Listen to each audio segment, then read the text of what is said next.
Okay, so I just wanted to quickly go through this last section of the number tracker. I'm going to do all of these in one because most of these will automatically fill out.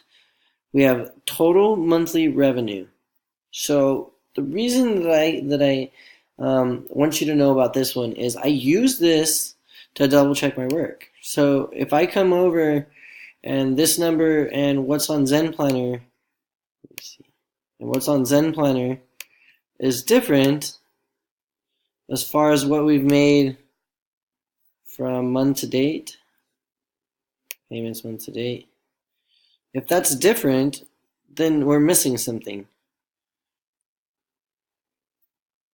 So I just use this number right here, the total money made month to date, and the number on my Zen tracker or on my numbers tracker should actually match, right? Obviously, we haven't filled this out yet, so it doesn't match right now, but this should say 9,000, whatever. I mean, sometimes it'll be like a little bit off, 100 or whatever, because of cash payments or because we put something in Zen Planner that actually didn't happen, like when we were doing these training videos. So that will give you the total monthly revenue.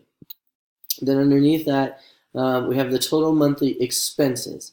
I'll do that. I'll just kind of go on the back end of my bank account and I create a list very similar to this, and I basically go through all of the things that we did pay for as a business and that were business expenses. So you don't have to worry about that, which will automatically target or total our gross profit, as well as our margins, as well as our lifetime or our average client value, how much each client is paying us each month. So that'll pretty much finish off the numbers tracker. Good luck, my friend. Hopefully this is just adding to the video.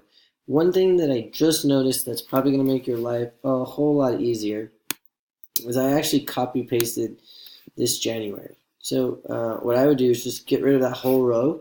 I didn't even notice that my coach right here had actually inputted all of 2019, a whole new calendar over here. So it's really, really easy to see where you're at. You don't have to flip back and forth here, which is really hard to do because it's so many months. So just click over and then that's where you would start filling everything out. Good luck, my friend.